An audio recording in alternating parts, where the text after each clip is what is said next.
Assalamualaikum majikan. Kabar gembira untuk kita semua. Kini Miral Triple Diamond ada kemasan full size-nya. Seneng banget nih. Sekarang gua paham ya, rasanya kalian menanti-nanti, menunggu-nunggu video baru. Karena kita dari kapan tahu juga menanti-nanti, menunggu-nunggu Miral Triple Diamond nih kemasan full size-nya saudara-saudara. Kenapa pakai ini terus? Setelah udah sekitar 3 bulan ya, kita pakai yang kecil terus nih. Apa udah nggak bersisa, udah habis begitu nih kemasan yang travel size kecil. Ya namanya juga kecil ya, jadi gampang habis pasti. Kalau nunggu restoknya suka lama, suka jadi uring-uringan kita. Habis beneran sebagus itu nih Miral Triple Diamond ini, gengs. Karena ini tuh tokcer banget buat merawat skin barrier yang rusak tuh kalau kita habis panas-panasan ya. Nah, pakai ini nih, 2 ini nih. Langsung balik kulit kita malah tambah glowing, tambah sehat dari pemakaian pertama. Dan 2 produk ini tuh bisa ditimpa pakai skincare lainnya, gengs ya. Kalau gua biasa urutannya nih, tonernya, terus ini sih serumnya nih, abis itu moisturizernya, gengs. Dimana moisturizernya ini tuh udah ada sunscreennya, jadi abis itu langsung bisa ngebolang kalian keluar rumah, nggak takut wajah jadi kusam. Tapi kalau kalian mau beli borongannya, maksudnya beli glossy saya juga dari sabun wajahnya segala macam, toner segala macam. Karena ini kan cuma ada serum sama si moisturizernya doang. Kalian mendingan WA aja tuh admin Miralnya, ntar dikasih harga khusus. Ya pokoknya biasalah, info-infonya kita taruh aja di deskripsi di bawah ya. So majikan, di episode kali ini gue mau membahas sebuah kasus yang penuh misteri sampai menjadi inspirasi film horor. Karena bener-bener apa ya, menegangkan banget dan berkaitan dengan hal perdukunan. Pokoknya buat kalian yang sukanya teman cerita, ini kagak kalah seru karena sebenarnya ini juga horor jatuhnya. Sampai-sampai kasus ini dibilang terkutuk, yang membuat filmnya juga katanya film terkutuk begitu. Nah, film apa coba? Kalian tebak-tebak dulu ya, nanti jawabannya ada di akhir. Yang mana ini film pernah kita bawain juga loh sebenarnya di Nomad. Pintu teater 1 telah dibuka.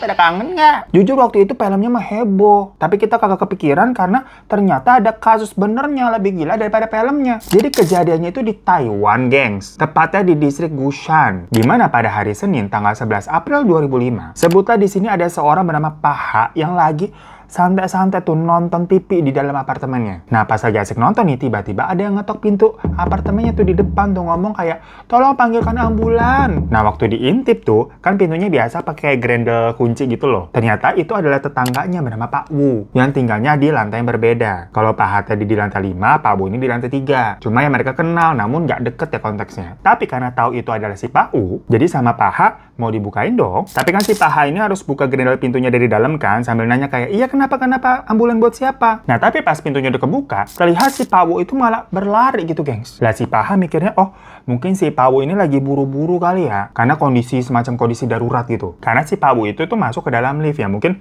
balik ke unitnya tuh di lantai 3. Jadi si Pak Ha ini langsung ambil jaket sama handphonenya, terus on the way lah ke bawah juga tuh ke lantai 3 ke unitnya Pak Wu untuk ngecek apa orang rumahnya Pak Wu ini kenapa-napa sampai tadi dia butuh ambulans. Tapi waktu si Pak Ha ini udah sampai di depan rumah unitnya si Pak Wu, kondisi pintunya tuh udah kebuka dikit. Ya udah si Pak Ha mencoba untuk masuk. Tapi dari situ langsung kecium bau busuk. Wah, fix ada nggak beres nih kayaknya nih. Makanya Pak Ha ini langsung pergi dari situ dan nelfon panggilan darurat. Jadi bukan manggil ambulans, tapi panggil polisi. Begitu polisi tiba, ternyata benar di dalamnya itu ada seorang perempuan yang sudah tergeletak tak bernyawa. Tapi si Pak Wu ataupun anggota keluarga lainnya tuh nggak ada di sana, kagak tahu kemana. Akhirnya polisi mengumpulkan keterangan dari para tetangga sekitar. Menurut pengakuan tetangga, setahu mereka nih, Pak Wu sama istrinya itu tuh punya 4 orang anak. Anak perempuan yang paling tua tuh kerjanya di Taipei. Anak perempuan yang kedua udah jadi perawat. Anak perempuan ketiga itu kuliah, dan anak bontot yang terakhir itu laki-laki berusia 20-an tahun. Jadi di sini ada 3 cewek, 1 cowok yang semuanya udah pada gede-gede ya. Tapi ada yang aneh sama keluarga ini. Setahu para tetangganya, keluarga Wu ini katanya sering melakukan ritual-ritual yang tidak biasa. Karena kadang nih mereka mendengar ada suara gong gitu dari dalam unitnya. Dan bunyi gong itu tuh bisa kedengeran sepanjang malam. Terkadang juga para tetangga mendengar ada suara rintihan-rintihan aneh, sama mendengar suara nyanyian-nyanyian, gengs. Selain itu, ada juga yang pernah ngeliat nih, kalau keluarganya Pak Wu itu tuh pernah keluar unitnya bareng-bareng ke area semacam komunal apartemen, yang semacam taman belakang di apartemen lah. Dan di sana mereka itu semacam berjejer tuh berbaris duduk rapi sambil saling memercikan air. Habis itu mereka berteriak kayak orang kepanasan. Nah, orang-orang yang pernah melihat situasi itu tentunya merasa aneh ya. Cuma tipikal orang-orang di sana kan itu biasanya tidak terlalu ambil pusing. Kayak ya udahlah itu urusan mereka, entah itu memang kepercayaannya mereka atau mereka stres lah, masal bodoh, yang penting kagak berbuat kriminal dan kagak ngejar warga gitu istilahnya. Jadi kalau ditanya, itu ngejar nggak? Ya enggak sih, cuma aneh aja emang kelakuannya. Ya menurut penuturan beberapa orang tadi, keluarga Wu itu memang diduga ikut aliran aneh, aliran tertentu yang mungkin sesat. Soalnya waktu polisi masuk ke dalam unit apartemennya, kondisinya udah berantakan banget, gengs. Dimana lantainya tuh udah penuh sama butiran beras sama garam juga yang ditabur awur-awuran tuh di mana-mana. Polisi juga nemuin simbol segi 8 warna merah yang ditempel di beberapa titik rumah tersebut, termasuk di atas jendela juga. FYI aja, di Taiwan tuh, simbol segi 8 merah itu dipercaya adalah simbol kuno yang mampu menciptakan keseimbangan energi di dalam rumah. Nah, biasanya orang-orang yang memasang simbol-simbol seperti itu di rumahnya ditunjukkan untuk apa ya, mencari perlindungan supaya terhindar dari energi negatif atau roh jahat. Kalau di sini macam masang jimat atau gantung-gantung daun kelor gitu kali ya. Semua jendela di unit itu juga ketutup rapat. Bahkan kacanya sampai ditutup pakai tempelan kertas-kertas jimat, gengs, yang bikin sirkulasi udaranya pengap. Sama sinar matahari juga nggak bisa masuk. Yang kalau siang hari aja nih, kondisi di dalam unit itu juga jadinya kan remang-remang karena ditutupin semua jendelanya. Tapi yang paling menyita perhatian, di atas meja makan itu masih ada gelas sama mangkuk-mangkuk yang disusun rapih. Di dalam gelasnya itu tuh diisi sama air fushui, yaitu air yang dicampur kertas jimat gitu, gengs. Dan di mangkuknya diisi, ini mohon maaf ya, kalian kalau lagi makan nih berhenti dulu. Di mangkuknya diisi sama pup orang. Nah kan aneh banget makanya. Dan di salah satu kamar tidur, polisi menemukan tadi tuh ada seorang wanita berusia 28 tahun yang tergeletak di lantai nih, udah gak bernyawa. Sama polisi tentunya langsung dibawa ke rumah sakit kan untuk diotopsi. Dan dari hasil otopsinya diketahui kalau wanita itu ternyata adalah anak paling tua di keluarganya si Wu, yang diperkirakan nih meninggalnya udah sekitar 2 hari yang lalu. Maksudnya sebelum polisi tadi nemuin di dalam unit ya. Dari hasil otopsi juga menyatakan kalau memang ada luka memar di sekujur tubuhnya. Ada juga kayak luka aneh, jadi kayak ada bekas kecil sundutan-sundutan gitu, kayak setitik pulpen gitu, tapi semua tubuhnya ada gitu, disundut-sundut semua gitu, kecil-kecil begitu, pakai apaan nggak tahu. Udah gitu di bagian mulut, kerongkongan sampai lambungnya ditemukan bekas urin dan feses tanpa ada sisa makanan apapun. Jadi cuman ada urin sama tokai tadi doang. Maksudnya kok bisa nih anak paling tua makan tokai begitu, kan udah gede nih. Jadi pertanyaannya, dia itu makan sendiri atau dipaksa dijejelin? Kalau dijejelin, siapa yang jejelin? Pokoknya banyak pertanyaan nih jadinya nih, yang timbul dari penemuan aneh ini. Masalahnya, menurut penuturannya Pak Hak tadi tuh, kan dia sempat melihat Pak Wu gedor pintu rumahnya, habis itu langsung pergi kabur. Lah pergi kemana dia sama sisa keluarga yang lain? Yang ternyata setelah dicari-cari nih, Pak Wu sama keluarganya itu tuh pergi lari nih ke Gunung Wuzi namanya, yang dikenal juga sebagai sebutannya tuh Gunung 5 Jari. Karena gunung itu memang punya 5 puncak yang terlihat seperti ujung-ujung jari. Jari-jari. Ya Allah, lawas banget kuisnya, kita ketahuan tua. Ada yang tahu nggak lu dulu ada kuis jari-jari?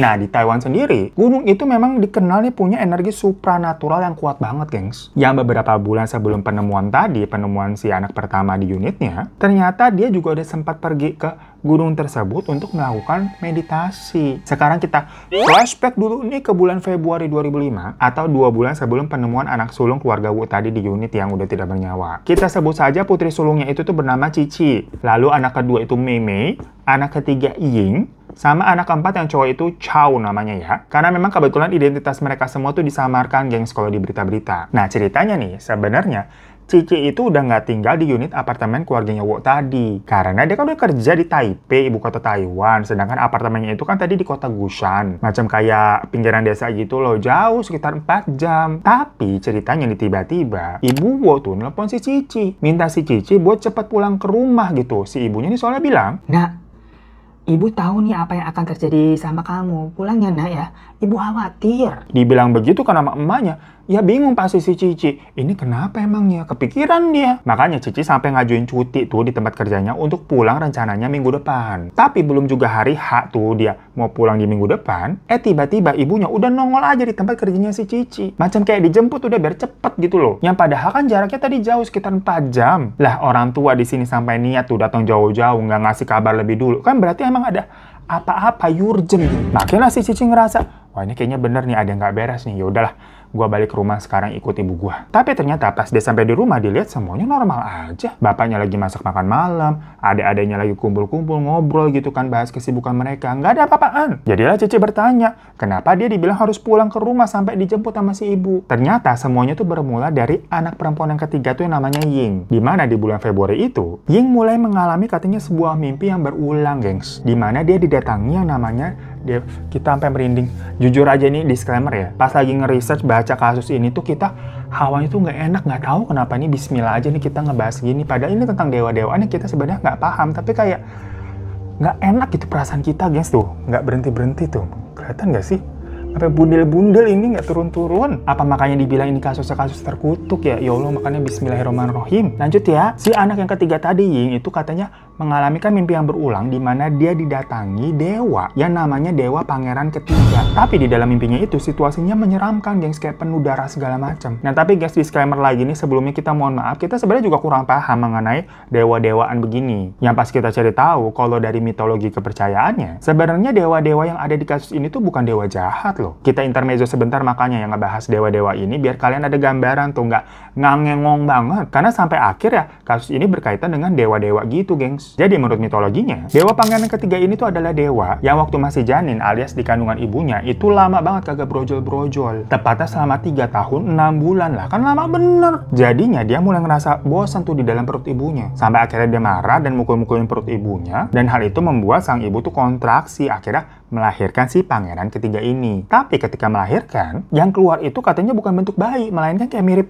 buntelan bola daging raksasa yang bentuknya aneh gitu loh. Sampai-sampai si bapaknya ngira kalau istrinya ngelahirin anak iblis. Ya namanya ini anak iblis kudu dibasmi dong. Jadi si bapak nih hampir ngambil pedang untuk menusuk anaknya itu karena kan bentukannya tadi bola daging doang, bukan bentuk bayi. Tapi begitu bolanya dibelek, bukannya hancur atau gimana ya? Tapi ternyata itu semacam kepompong yang di dalamnya keluar bayi Pangeran Ketiga yang bentuknya sempurna dan bisa langsung ngomong juga habis keluar dari rahim tuh, macam bayi ajaib cena. Nah, karena ngelihat sendiri kalau tadi di awal bapaknya mau ngabisin dia, jadinya si Pangeran Ketiga ini punya apa ya?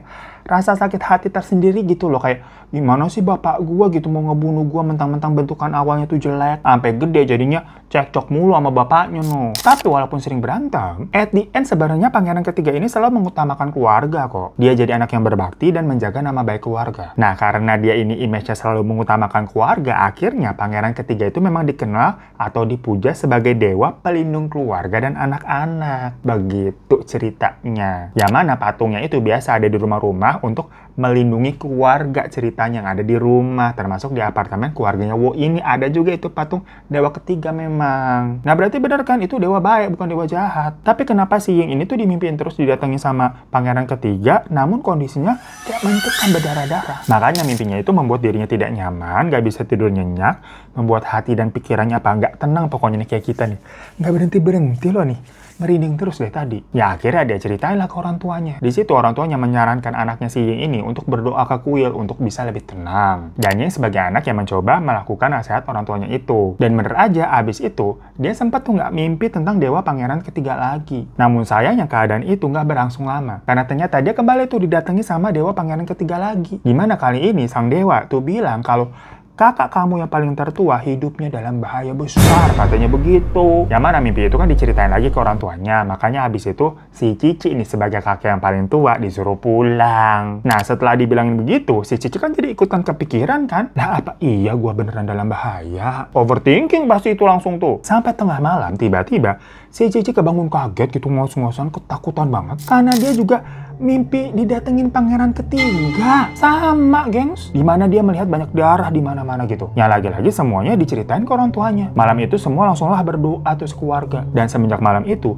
Cici ini jadi nggak berani tidur di malam hari. Karena dia takut mengalami mimpi yang sama lagi dan kejadian buruk benar-benar terjadi kepadanya. Alhasil dia tuh jadi begadang. Dan tidurnya cuma kayak tidur-tidur ayam doang ya, kalau merem dikit langsung melek lagi. Tidur dikit langsung melek lagi. Nah, namanya orang kurang tidur begitu kan pasti moodnya jadi naik turun ya. Keganggu lama-lama itu psikisnya. Yang mana si Cici ini tuh jadi paranoid dan mulai melukai dirinya sendiri biar kagak tidur. Macam kayak nampar-nampar mukanya gitu ya biar melek terus lah. Keluarga Wo yang melihat si Cici jadi kayak aneh begitu tentunya khawatir dong. Ya akhirnya si Cici ini tuh dibawa ke kuil. Dimana Cici itu meminta untuk diritualin. Sama kayak Ying yang waktu itu, kan Ying sempat ritual juga tuh sehabis mimpi-mimpi. Dengan harapan ya supaya si Cici bisa balik normal lagi. Nah, keluarga Wo ini sebenarnya sempat bilang ke orang kuilnya, kayaknya sebenarnya kami tahu deh penyebab kenapa keluarga kami ini terus-terusan dihantui sama Dewa Pangeran Ketiga. Itu semua mungkin karena patung dewa pangeran ketiga di rumah kami geser posisinya. Jadi ceritanya nih ya, sebelum semua kejadian aneh ini, keluarga Wu ini memang sempat pindah ke kuil yang lebih deket dari rumah mereka. Bukan di kuil yang lagi mereka konsol ini ya. Nah, penjaga di kuil yang baru itu tuh bilang, kalau katanya ada energi negatif yang mengendap di seluruh tubuh anggota keluarga Wu. Lah, keluarga Wu yang dibilangin begitu kan jadinya parno ya. Jadilah mereka nih bilang, yaudah Pak, tolonglah kita semua diruat nih, kalau bisa serumah-rumahnya lah. Maksudnya dibersihkan, disucikan dari energi negatif. Kita bilangnya diruat aja ya, biar mudeng, biar gampang.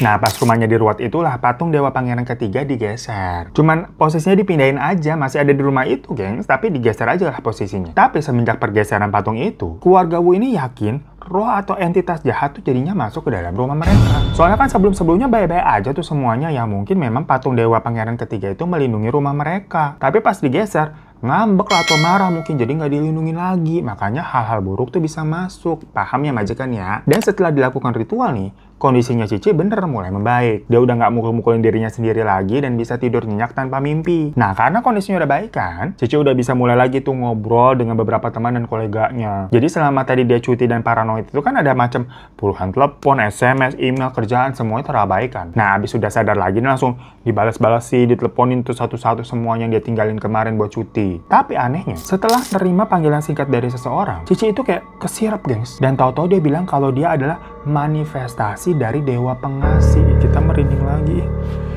Aduh, sebenarnya serem nih bahas ini nih. Dimana dewi pengasih itu tuh dikenal sebagai ibu dari kasih sayang dan belas kasih. Jadi Cici kayak kerasukan gitu, gengs. Tapi kerasukan dewi pengasih ini, bukan aing mau. Dan lagi-lagi, berhubung keluarga Wu itu kan emang percaya banget sama perdewaan ya. Jadi mereka juga percaya kalau Cici ini memang lagi dimasuki sama dewa pengasih itu. Nah, dari situ mereka mikir nih, bisa jadi sehabis ini memang Cici.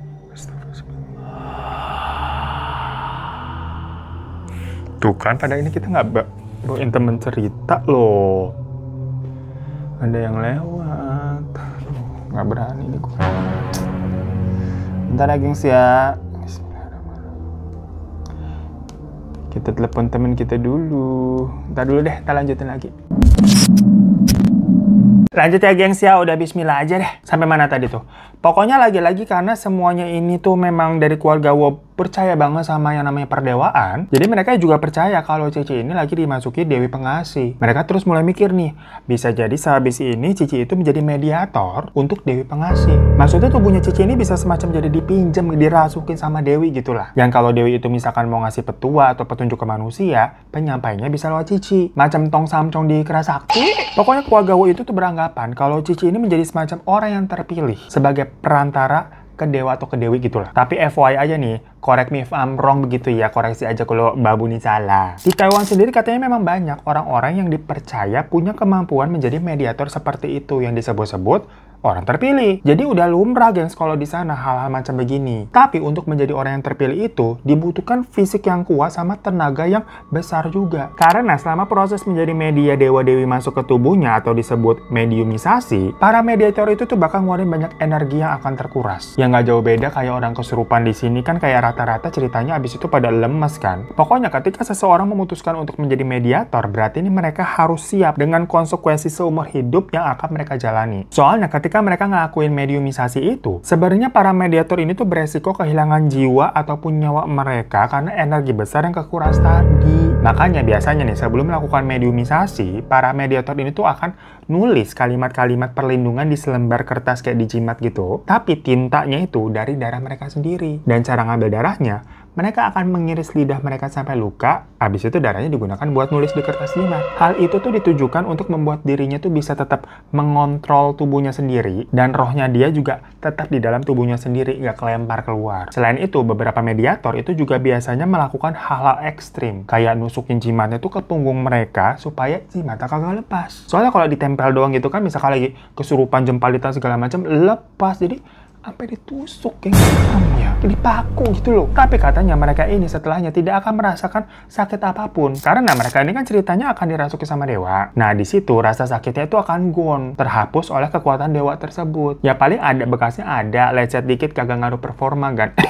Ya tapi memang kenyataannya pada prakteknya luka-luka tersebut tuh katanya cenderung lebih cepat sembuh dibandingkan kayak orang biasa yang bukan mediator. Makanya banyak orang yang percaya sama para mediator ini di Taiwan sana. Soalnya dilihat kayak, oh iya, lukanya cepat sembuh gitu loh. Lagi-lagi kalau di sini macam kayak debus gitu ya, Silat dibacok segala macam kagak mempan, kayak kuat begitu. Ya udah, intinya keluarga Wo ini tuh sangat percaya kalau Cici udah menjadi mediator kan, dan suka dimasuki sama Dewi Pengasih. Karena sosok Cici ini tuh benar-benar berubah. Yang awalnya dia sebenarnya orangnya kalem, pemalu, tahu-tahu bisa kayak nari-nari sambil nyanyi-nyanyi kayak alunan-alunan yang biasa dinyanyikan sama dewa-dewa kepercayaan mereka. Pokoknya jadi karakter yang berubah banget. Tapi di lain waktu, Cici ini kalau malam tetap tuh suka nyakarin mukanya sendiri. Terus kadang benturin kepalanya ke dinding sama ke meja yang bikin memar-memar di tubuhnya. Nah, tapi menurut keluarga Wo, ciri-ciri tersebut adalah memang biasa orang-orang yang dirasukin sama dewa atau dewi itu begitu. Karena memang kebanyakan mediator itu suka menyakiti dirinya sendiri kan. Macam orang kesurupan lah udah. Dan berhubung Cici ini lagi dirasuki sama Dewi Pengasih, sekalian aja makanya tuh keluarga Wo minta petunjuk, minta wangsit, minta ini, nanya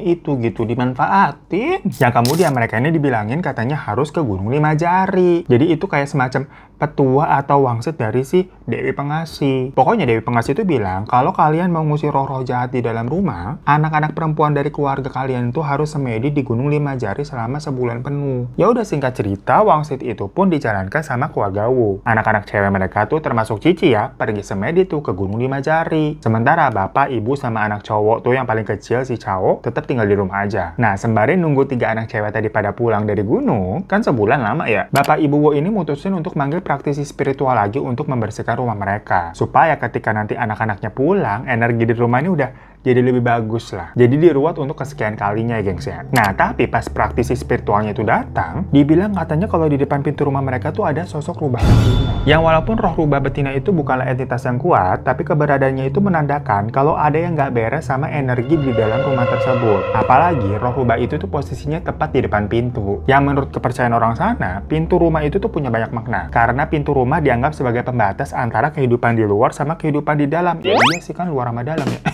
Ya pokoknya pembatas antara energi luar sama energi yang ada di dalam. Nah di sini maksudnya kalau yang ngejagain batas pintu rumahnya aja sosok roh rubah betina, yang mana itu dikatakan pembawa energi negatif, gimana isi dalamnya? Makin negatif lagi lah, kurang lebih begitu. Dan bener aja nih, pas baru masuk beberapa langkah ke dalam rumah, si praktisi spiritual tadi tuh langsung kayak geleng-geleng dengan bilang kayak, wadaw, ini berat banget nih buat bersihin rumahnya. Ditambah feng shui rumah ini katanya juga kagak bagus. Saran saya sih, lebih baik kalian pindah aja dari sini sebelum energi negatif ini tuh mengikuti kalian. Soalnya menurut si praktisi spiritual, setan-setan yang ada di sekitaran situ tuh setiap harinya bakalan bertambah lebih kuat. Karena mereka nyerap energi dari semua anggota keluarga di sana. Jadi setannya tambah kuat, keluarga tuh tambah lemah. Yang kalau nanti makin parah tuh...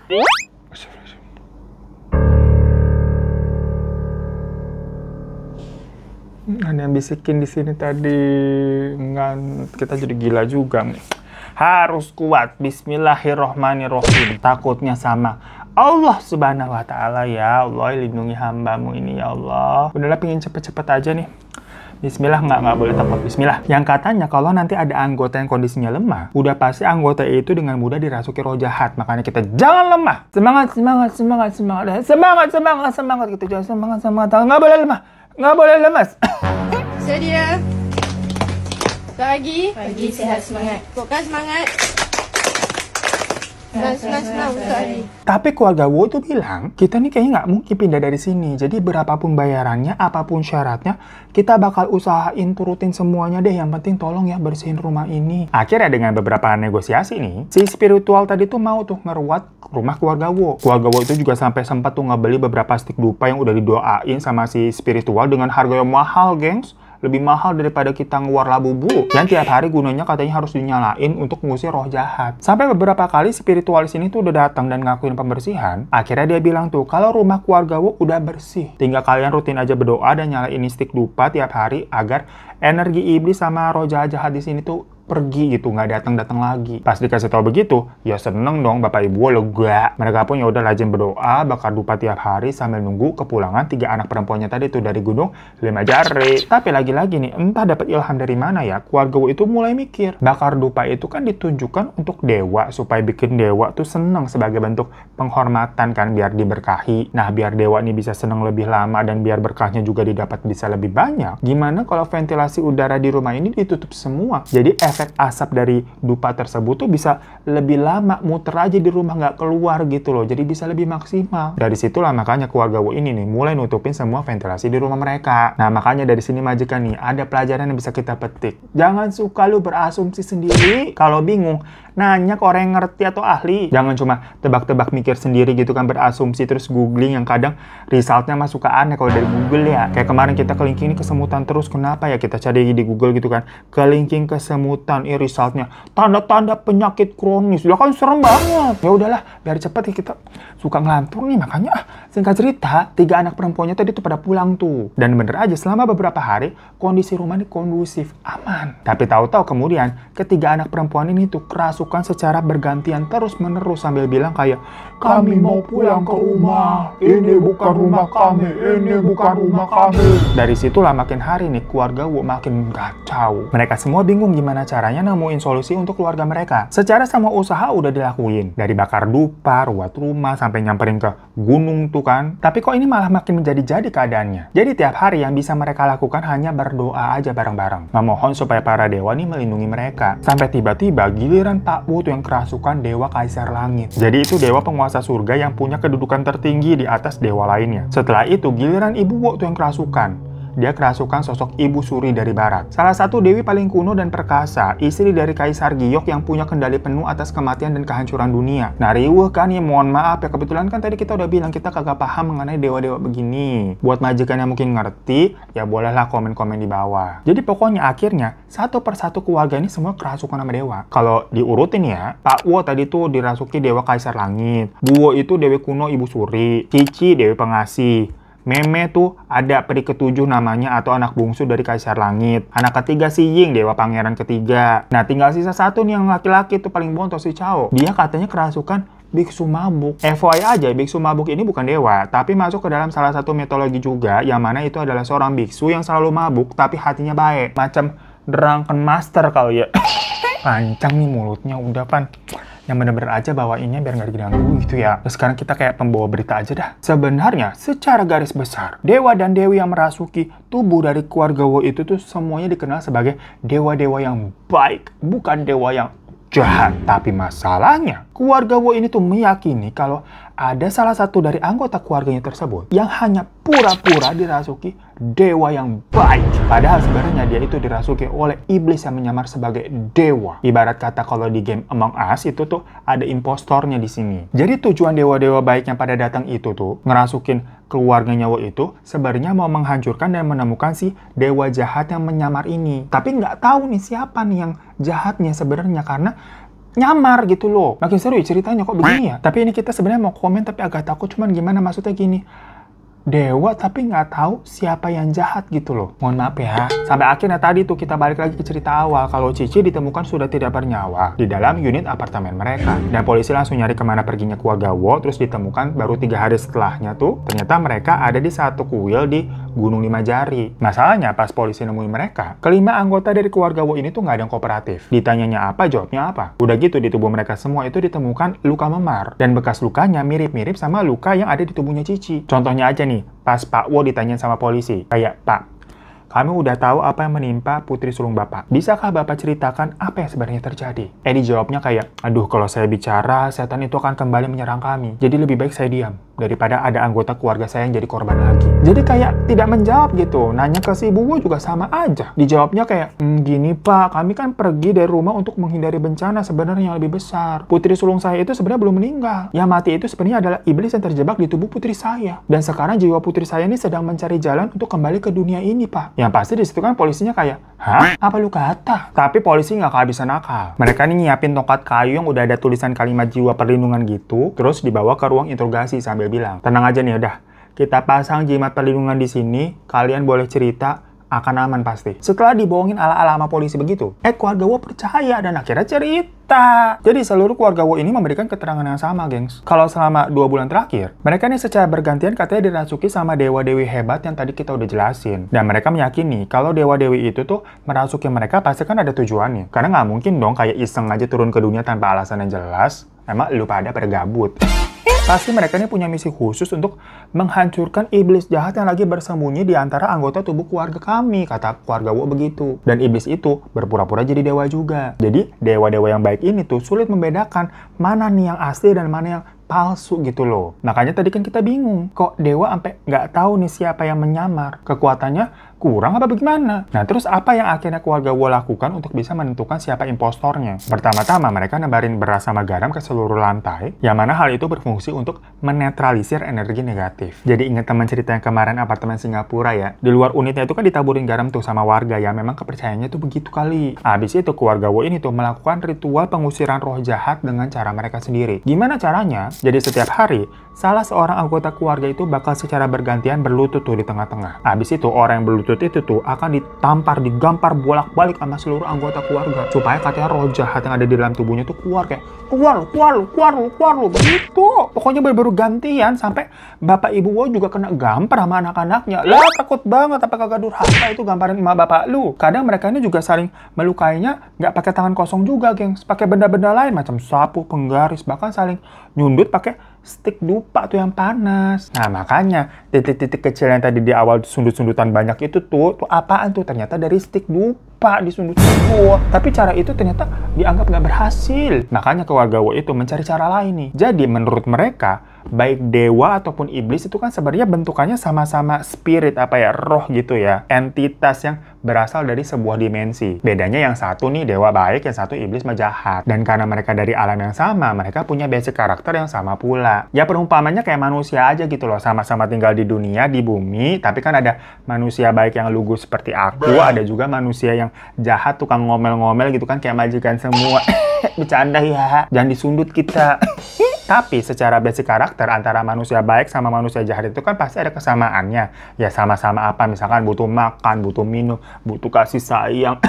Nah, sementara setahu keluarga Wo nih, secara garis besar, roh itu dikenal sebagai makhluk yang suka wewangian dan kebersihan. Jadi mau itu roh baik atau roh jahat ya, punya satu kesamaan, yaitu tadi cinta wewangian sama kebersihan. Nah, makanya untuk ngusir roh yang jahat nih maksudnya, keluarga Wo tuh memutuskan untuk berperilaku jorok, termasuk pipis atau buang air besar sembarangan, lalu pupnya dipeperin di mana-mana sampai dimakan juga lah. Apa kabar dunia makin kesini makin kesana jadinya? Dan setelah Cici nggak ada nih, sebenarnya katanya keluarga Wo tuh merasa agak sedikit lega. Kenapa? Karena orang yang meninggal duluan itu mereka anggap sebagai ya impostornya. Soalnya selama ritual tadi kan mereka yang lakukan itu buat ngusir roh jahat. Jadi yang meninggal duluan pasti karena ya itu roh jahat, makanya lu kalah gitu loh.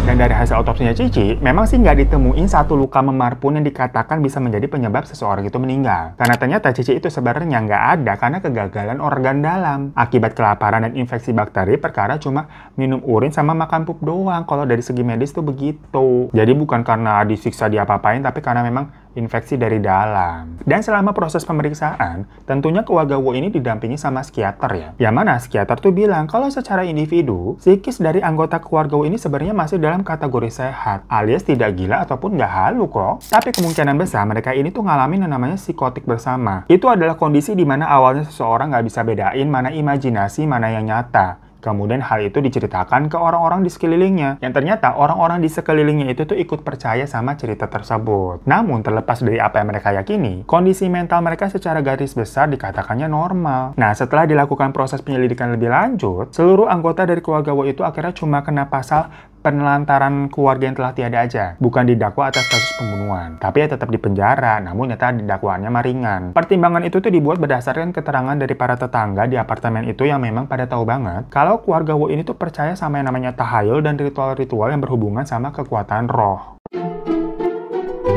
So, majikan itu sebuah kasus yang mind-blowing banget yang terjadi di Taiwan ya. Yang akhirnya menjadi inspirasi dari sebuah film. Film apa coba? Ada yang udah bisa nebak? Incantation judulnya. Ya sampai-sampai itu film kan disebutnya film terkutuk. Ya untuk jalan ceritanya sendiri sih sebenarnya nggak sama 100% ya. Dimana kalau di filmnya itu terinspirasi aja dari kasus ini, di mana lebih mengambil cerita anggota keluarga yang dirasuki dewa, tapi ternyata itu adalah roh dewa jahat. Yang kalau di filmnya itu dibilangnya Bunda Buddha, pokoknya itu adalah dewa yang terkutuk. Cuma kalau dipikir-pikir, ini ada kejadian aslinya kan jadinya serem banget ya. Satu keluarga tuh kayak serentak mengalami sebuah kejadian yang aneh. Beneran horor atau tadi tuh kayak psikotik bersama aja? Menurut kalian gimana? Coba komen di bawah. Karena biasanya kan kalau orang error ya, satu orang aja gitu misalkan di keluarga ya. Tapi ini semuanya gengs, jadi sinkron. Ya Allah alam lah, yang penting udah selesai nih. Alhamdulillah. Udah aja ya, terima kasih ya majikan. Dari tadi kita udah mau cepet-cepet aja, habis nggak enak tahu-tahu nih perasaan kita juga. Ya, assalamualaikum warahmatullahi wabarakatuh. Kita sudahi. Dadah. Misteri dunia orang pada kenapa? Misteri dunia memang sudah pada gila.